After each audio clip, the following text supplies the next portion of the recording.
Good morning. Welcome to our worship service at the First Unitarian Church of Worcester, Massachusetts. I'm Sarah Stewart. I'm the minister here. It's wonderful to have everybody with us this morning. I'm leading worship this morning with our Assistant Director of Music, James Haupt, our Assistant Director of Faith Development, Abigail Hannaford-Riccardi, our Faith Development Support Specialist, Juliet Donaldson, and Darren Belanger, our broadcast tech. Kate Sheehan is our head usher this morning. We are very pleased to have Kaya Outson, our young musician in residence, joining us again. You may remember that Kaya played flute several weeks ago in our service, and today she is playing bassoon. She's a student, multi-talented student at the Bancroft School. We're very pleased to have you back with us again, Kaya. Here at First Unitarian Church, we strive in loving fellowship to honor the sacred, connect with each other, and serve justice. We are a welcoming congregation. Whatever your age, race, class, nationality, sexual orientation, or gender identity, we are delighted to have you with us this morning. We are worshiping as one congregation in many places. We have people here in the sanctuary and people joining us online. The ministries of our church stretch beyond the walls of this sanctuary. All are welcome to join us for social hour in the church parlor through either door at the front of the sanctuary. This door here is the accessible entrance. For those who have not had a COVID vaccine, please keep your mask on at all times. For those who are vaccinated, masks may be removed for eating and drinking, and young children too young to be vaccinated may have a snack. Please put masks back on when you can, and remember that here in the sanctuary, we remain masked at all times. If you're online, you can like this video to help others find us and subscribe to our channel to find more content. Everyone can sign up for our newsletter, either by stopping by the welcome table in the Bancroft room or going to our website, firstunitarian.com, and click subscribe to our newsletter at the bottom of any page. I have two additional announcements. The first is, as you'll see in your insert, the annual community breakfast honoring the Reverend Dr. Martin Luther King has been moved online because of COVID. Tickets are not needed. Anybody can go. The link is there, I think, in the insert, and the speaker who I'm looking forward to will be on at 7:45. So please go to that if you can. And the other is just that you may have noticed that Abby and Juliet, our two professional leaders of our faith development program, have different titles than what you're used to. Juliet's main hours in her work week have transitioned. She's no longer our Director of Faith Development. She's the financial administrator for the Liberal Religious Educators Association, the professional association of Unitarian Universalist religious educators. But we're very grateful that she's still working for us part-time, helping to support our worship and our whole lives sex ed programs for youth. And Abby, who has been with the church for many years supporting our faith development programs, has a new title as our Assistant Director of Faith Development. This is the day the Lord has made. Let us rejoice and be glad in it. We give thanks for the blessings of our lives, for family near and far, for our community and our church, healthy and happy relationships, the breath of life, collegial support, the gift of reading and careful thought, good health, dear friends, our children and all the many ways they become part of our families, mental health care, the glorious natural world, our pets, the accident of our birth. For everything, we lift our hearts in thanks today. Amen.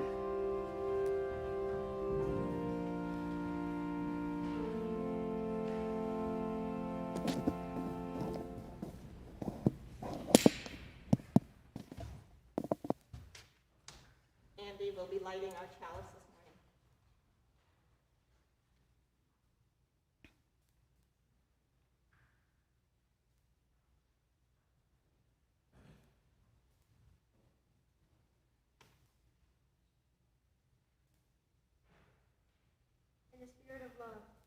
We light this chalice. Please rise in body or spirit to renew our covenant. with the words printed in your order of service and appearing on your screen. In the love of truth and in the spirit of Jesus, we unite for the worship of God and the service of all.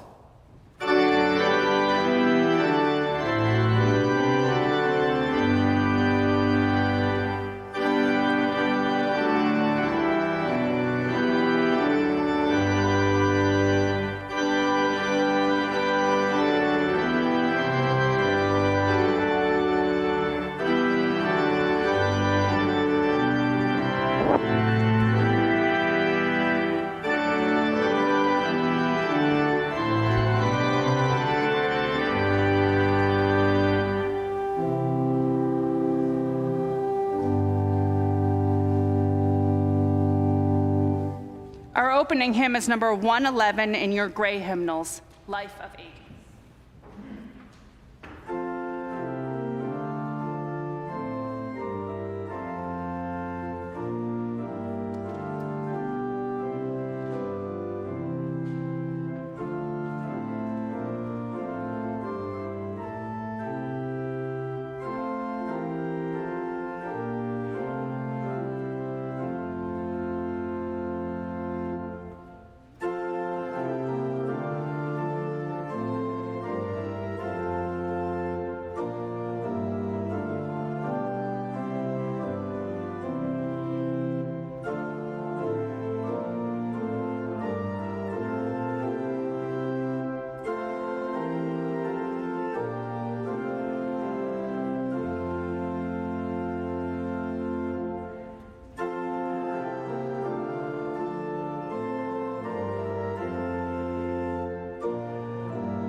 Good morning. This morning we're going to ask the children to stay in their seats for the story, just so that we can keep everyone as socially distanced as possible. Today's story is called The Party, the Buddhist tale collected and adapted by Sarah Conover. Once, the Buddha was meditating in the forest under a tree, just outside the city of Benares. On that particular day, a large party of royal princes and princesses with their royal companions picnicked nearby. Several hours into the party, some of the guests decided to go for a dip in the pond. They took off their fine jewels and left them by the bank. Then they enjoyed swimming. They had such fun splashing and frolicking in the water. But finally, after several hours, They had had enough of swimming and got out of the water, only to discover that their money and jewelry had been stolen. It was all gone. When all the guests gathered together, they found that one person was missing, and they guessed this missing person must be the robber. Angry that their belongings had been stolen, they determined to set off after this robber. So they crashed through the forest with threats of violence and revenge.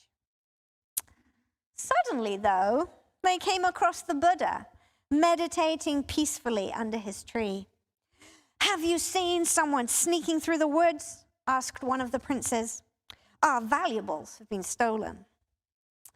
The Buddha quietly and calmly asked what had happened. As they told their story, they once again worked themselves up into an angry frenzy. One prince said, "Let's go. This robber is getting further and further away from us." "No one is going to get away with this," said another. But the Buddha quietly interrupted their outbursts. "Young people, what is better for you?" he asked. "To search after a robber and a few jewels, or to search after yourselves? Are there not jewels within you that you should attend to?" The young people stammered and looked sheepishly about, and a hush fell over them as they considered the Buddha's words. Then one of the princesses bowed to the Buddha and whispered, "Thank you, sir," before turning and walking back to the picnic spot. "There's a treasury full of jade and jewels. It's in you. Don't go searching far from home for it. It's right here. Blessed be." And now it is time for our children and youth and our helpers to go up to Camp Athena.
Please join me in the common prayer printed in your order of service and appearing on your screen.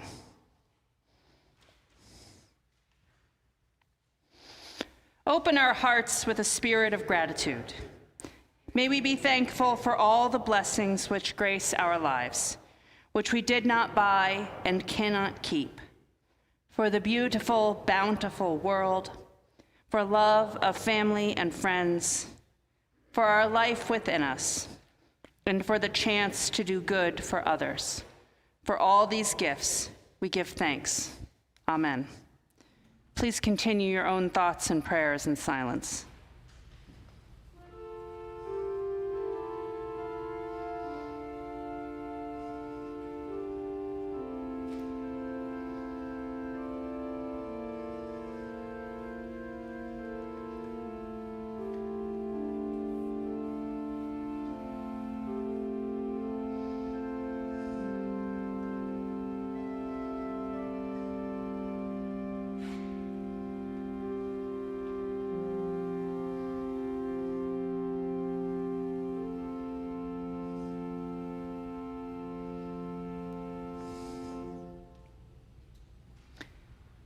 In this time of prayer and meditation, we share the joys and sorrows of our church with one another. Terry Field lights a candle asking for prayers for her friend's adult daughter, who is 8 months pregnant and just tested positive for COVID. She is living in her basement to stay away from her 2-year-old daughter, who is, of course, unvaccinated. We join Terry in prayers for healing for her friend. We know there are those joys and sorrows which go unspoken among us. We hold them in our hearts, and we reach out to one another in compassion as we say together the prayer of Jesus. Our Father, who art in heaven, hallowed be thy name. Thy kingdom come, thy will be done on earth as it is in heaven. Give us this day our daily bread, and forgive us our trespasses, as we forgive those who trespass against us. And lead us not into temptation, but deliver us from evil. For thine is the kingdom, and the power, and the glory, forever and ever. Amen. Once a month, we are pleased to give our offering away to an organization in our community whose mission aligns with ours. Today, we're very pleased to be giving our offering to the Audio Journal, and their executive director, Mary Franzen, who's a member of our church, is here to tell us about their work.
Of aging, such as macular degeneration. 70 volunteers read newspapers, magazines, books, grocery and retail flyers, and more to keep our listeners informed of events and activities closest to their own homes. Our listeners can turn on the television and they can hear Boston news and they can hear national news, but Audio Journal reads the Telegram and Gazette, the Community Advocate, Southbridge Evening News, the Barrie Gazette, all the small town newspapers in central Massachusetts.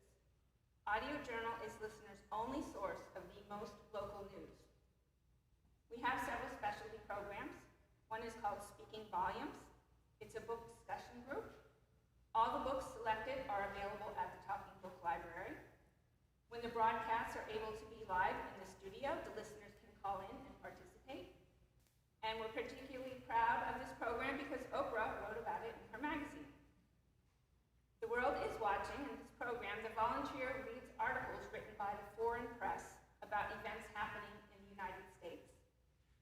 Radioactive Theater is a group of 35 volunteers who recreate old-time radio and film plays, complete with sound effects and music. And we also spend a lot of time broadcasting public service announcements that our listeners won't hear anywhere else. Lots of changing CDC and Massachusetts guidelines regarding masking and COVID-19. How to get the Massachusetts Association for the Blind and Visually Impaired to help them schedule and get to a vaccination appointment. How to vote by mail, the State Attorney General's voting guide that includes the pros and cons of the ballot questions, and messages from the Massachusetts Commission for the Blind. During the Olympics, we had 2 volunteers who recorded daily results and the medal count to share with our listeners. And I have to tell you, Bill Ruggiero, a church member and audio journal listener, records the weather forecast for us to broadcast each day, and he does an absolutely awesome job. There are many ways to listen to audio journal broadcasts. The easiest is to tell your Alexa to play radio station audio journal on TuneIn. You can go to the audio journal app for iPhone or iPad that was developed through a collaboration with Worcester Polytechnic Institute. You can click the Listen Live link on the audio journal website. There's a telephone number you can call. Several of the cable access TV stations will have audio journal broadcasts in the background of the government calendar that's on the picture. And there's also a special receiver tuned to our frequency. You cannot hear audio journal on a regular radio, and that's one of the reasons why we have such difficulty raising awareness. We use what's called a subcarrier frequency, so we don't have a very strong signal. So you have to have a special radio to listen to audio journal. If you missed your favorite broadcast, you can listen to it on demand through the website or the app. And Bill, for instance, likes to listen to the Telemann Gazette in the evening. He can't hear it every day when it's broadcast at noon. There are many ways you can help audio journal. You can become a reader. Linda and Ivy Tartaglia recently joined our volunteer readers. Linda Carney was a reader in the past. You can become an audio editor. We deal with a lot of audio files. You can become a researcher. As more print material is online and not in paper form, we need researchers to help us locate content. You can join our Speaking Volumes book group. You can help with office tasks. You can become a fundraiser or help plan a special event. Today, I'm asking you to make a financial contribution to Audio Journal. All of our services are provided at no cost to our listeners, so we need your help to keep Audio Journal on the air. And as our readers say at the end of their programs, thank you for listening.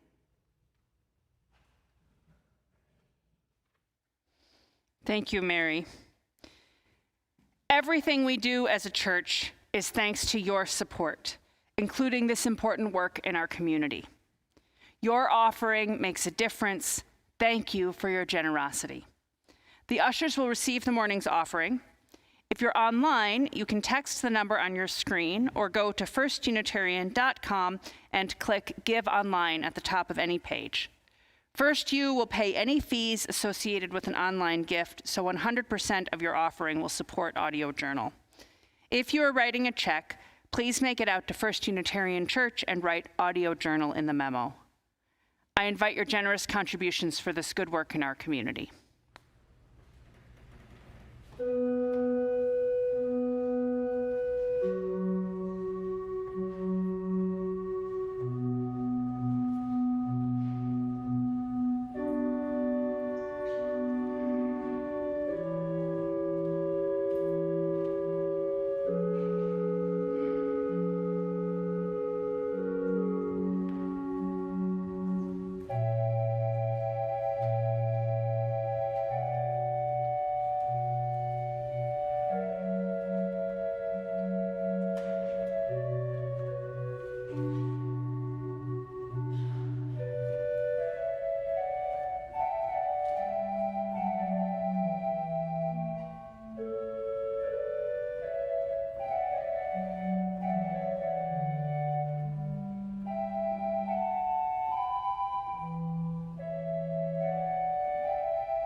Our first reading is from the book of Exodus, chapter 16.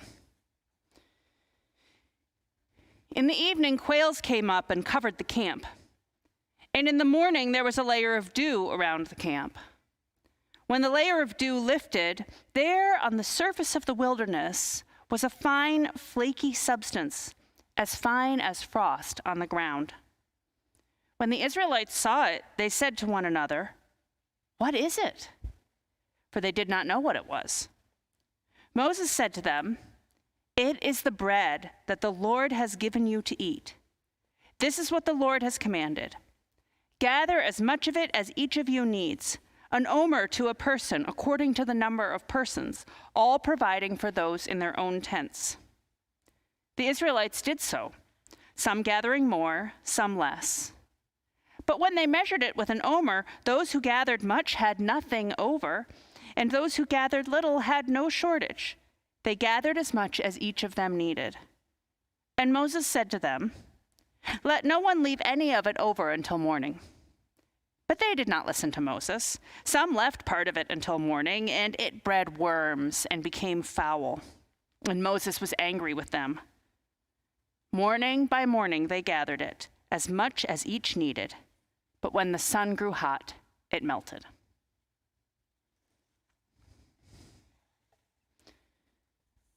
Our hymn is number 16 in your gray hymnals. 'Tis a gift. Please rise and bow your spirit to sing.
Please be seated.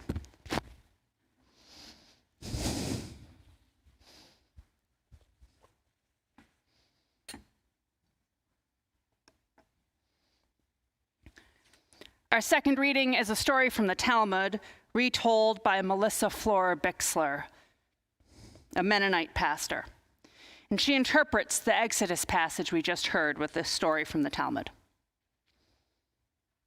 One of my favorite stories from the Talmud comes from a wondering by the rabbis. Why did the manna come once a day instead of once a year? They tell a parable about a king and his son. When the king provided his son sustenance once a year, the son only returned once a year to thank his father. But when the son was given a small daily provision each day, the child returned daily to thank his father. Daily thanksgiving, daily provision, daily a chance to receive love from a God who provides. But long ago, that type of manna stopped falling from the sky, and it stopped being seen as miraculous by those who wanted more than a day's worth of food, who wanted to be able to hoard it without feeling guilty. For one unique moment in God's history among people, food was a pure gift, a pure act of love. And as it was then, and as it shall be while people are on the earth, this arrangement became a place of discontent.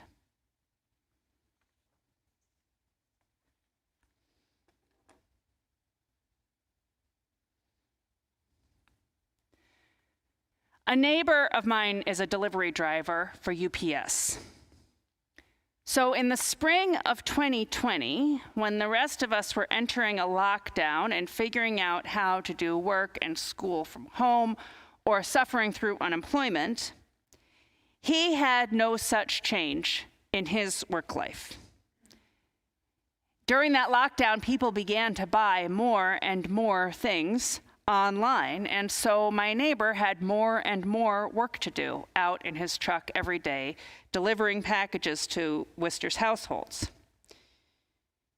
For UPS drivers, the way that their particular lives were hard that spring, when everybody's lives were hard, was that their work volume went way up.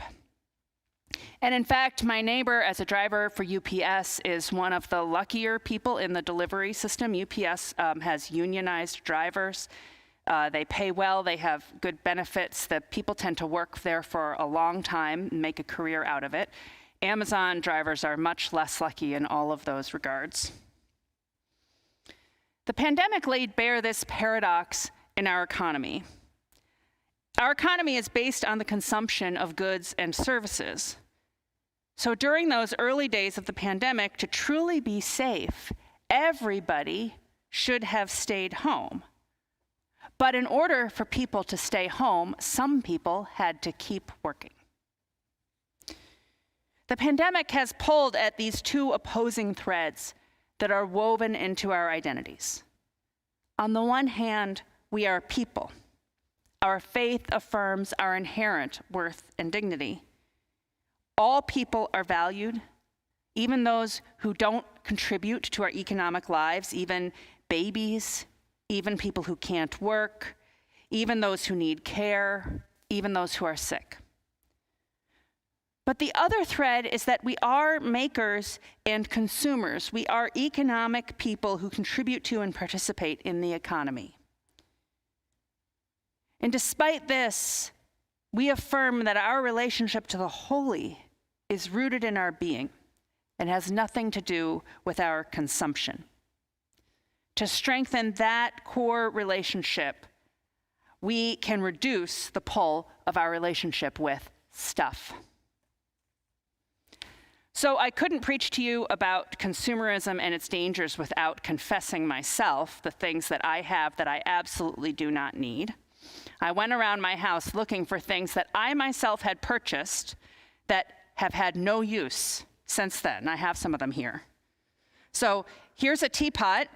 We have never used this teapot. I think we moved it from New Hampshire 8 years ago. The tea goes directly from the kettle to the mug. It never stops in this teapot. My husband said, "Why do we have that?" So there's a good question, a teapot. A second honey stirrer. We don't even use the first honey stirrer, but we have two.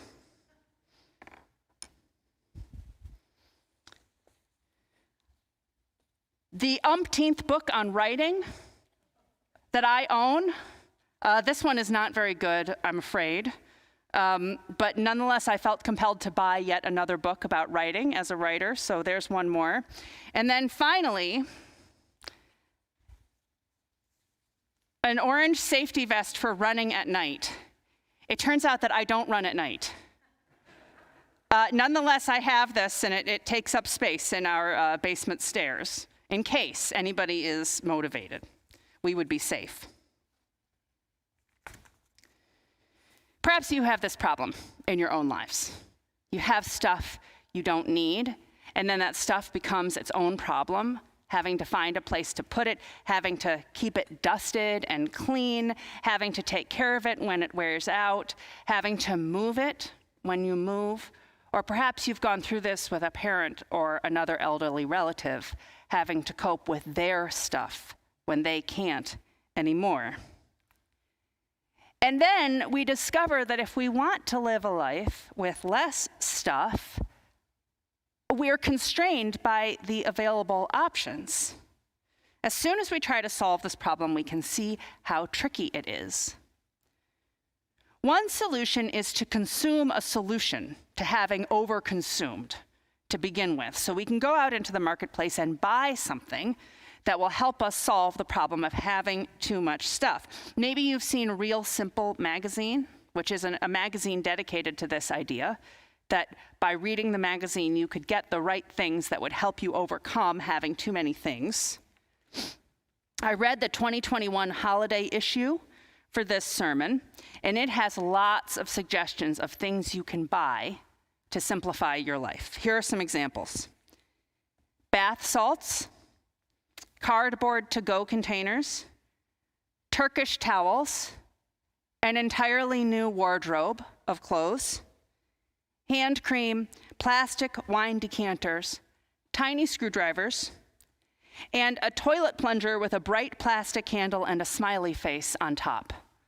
The magazine promises that these things will make you happy and will help you organize your life. And that is in addition to their gift guide. This taps into the temptation of consumerism, which says to us that consumerism is the promised answer to our life's problems. That if only I had the right stuff, I would be happy. And then it's tricky because shopping and getting new things, it does make us happy for a little while. But the trap there is that it only works for a little while, and then to get that happiness again, we have to go out and buy something else again. And this takes a toll on the environment and on ourselves, on the resources that we extract from the earth, on the waste that we produce, on the space that we need to keep our things in. Just thinking of clothes, in 1960, Americans threw away 1.8 million tons of textiles in that year, in 1960. In 2015, Americans threw away 16 million tons of textiles. This is because clothes are cheap and readily available, and it makes us feel good to buy them, so why not? And then throw the old ones away. But it's just a never-ending cycle of consumerism, of buying something to make ourselves feel better, of taking that toll on the earth, of being able, because of the way our economy works, to ignore the workers often in Asia who are toiling away at a sewing machine, making very little money to make those clothes. I've learned to sew in the past couple years, and I tell my kids that if we were still relying on me to make all of our clothes, they would have like 2 outfits each. They would have to make do. So suppose we don't want to consume away the problem of consumerism. What are some other options? Well, take sewing, for instance. We can make more of what we use. But as a maker and as someone who loves making, especially clothes, I can't really recommend this solution. It tends to put the burden on women, who are often the makers in our society. And it's not cheaper. It's much more expensive to buy the materials to make your own clothes as knitting or crocheting or sewing than it is to buy the product already made in the store. And also, it's not available to everybody. Those are leisure activities for me. In order to be able to do that kind of work, a person has to have the inclination and the free time to do it. The kind of making that really saves money opens our eyes to the struggles of those who are living in poverty. For instance, the kind of cooking that it takes to really support a family on a very limited income. There's a blog that I recommend to you called The Hillbilly Housewife. It's written by a woman named Suzanne, a white woman who lives in Appalachia, and recommends ways that families with very little income can support themselves by making more of what they need. And this is not a romanticized vision of making, where a person who could buy what they need is doing it by hand instead. This is instead a menu to feed a family of 4 on $45 a week, which is not very much money, assuming that your pantry doesn't have very much in it to begin with. It's eye-opening. A $45 a week diet includes very little meat, only hot dogs for the entire week. It assumes that the adults eat the children's leftovers in order to get enough calories for the day. It relies on powdered milk and frozen juice. If you can go up to $70 a week, you can add in bacon and use the leftover grease for cooking and baking. You can eat canned tuna, you get a little bit of ground meat. But that vision of what it really takes to economize by making for yourself, whether it's food or clothes, gives you a sense of the difficulties of living in that way and living at that level of poverty. One real thing that we can do that does make a difference to stop the tide of consumerism is to throw away less stuff, to make do with what we have and use what others discard. It's that World War II ethic. Use it up, wear it out, make it do, go without. So we can find ways to repair broken objects rather than buy them new. Give what we have to a place that will resell it. And even take broken things to be repaired if we do have the money. Instead of spending the money on buying something new, spend it on the service of having it repaired. It's often the same amount of money, and it doesn't matter whether you would get your dishwasher fixed or buy a new dishwasher over time. But getting it fixed supports the work of a repair person in your community and prevents you from throwing away a dishwasher. Finally, the most profound way to affirm our value as beings and not as consumers, is to cultivate gratitude for all that we have. Now, this can take a little effort in itself, because we do tend to become adapted to the pleasures and blessings we experience all the time. And then, in order to experience the happiness of having our things again and access that gratitude, we either need more stuff, which we already talked about, or we need a way to appreciate anew what we already have. Some philosophers call this a hedonistic reset. If your things make you happy, that's the hedonism. How can we learn to appreciate that happiness again? We can take a break from them. And when we return to those things, they make us happy once more. This happens to me when I go camping. We go camping, we live in the tent for a few days, and at the end of the camping trip, I begin to think, oh, I have an entire house that's full of the things I love and the things I've accumulated of my art and my books and electricity and things in the kitchen that use that electricity. It makes me so grateful, even for utilities that I don't normally think about. A practice of gratitude helps us interrupt feelings of desperation and anxiety, feelings we often tend to through consumerism, because it reminds us of everything that's good in our lives. And there's so much right now to produce those feelings of anxiety and sadness. This Omicron variant, the uncertainty of what will happen in schools, hospitals full, threats to our democracy. Gratitude is an answer to these feelings. To say our thanks to ourselves, even out loud, a warm place to live, food to eat, a community to be part of, the things you enjoy, the very existence of your body in the world. That's why the Talmud says the manna came every day, to remind us to be grateful of having what we need to sustain our lives every day. A practice of gratitude brings us back to the attitude of the Israelites. Because we do try to store up what we need like they did. We do try to keep things for far more than one day. But a practice of gratitude reminds us every day that we have enough. We have this earth, from which comes every good thing that we need, and which we must tend and nurture. We have food to eat and clothes to wear. We have the love of friends and family, which cannot be bought. We have the chance to do good in the world with our money or our time or simple kindness.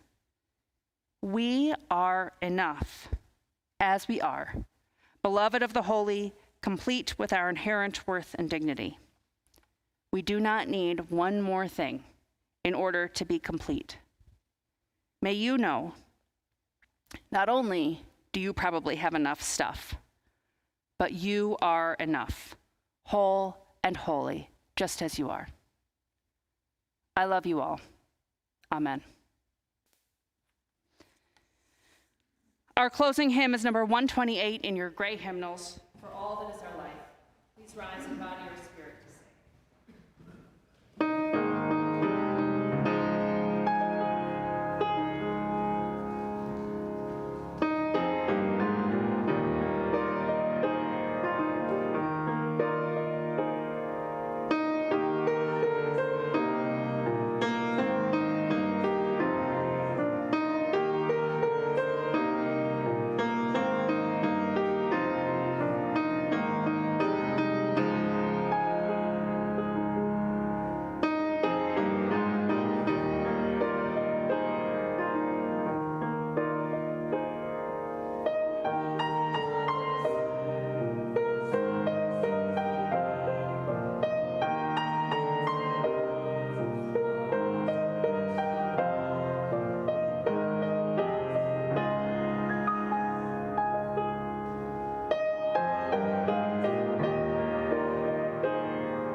Go forth into the world in peace. Be of good courage. Hold fast that which is good. Render to no one evil for evil. Strengthen the faint-hearted. Support the weak. Help the afflicted. Honor everyone. Love and serve the holy, rejoicing in the power of the Spirit forever. Amen. Please be seated for the postlude.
sorry about that first Vivaldi movement.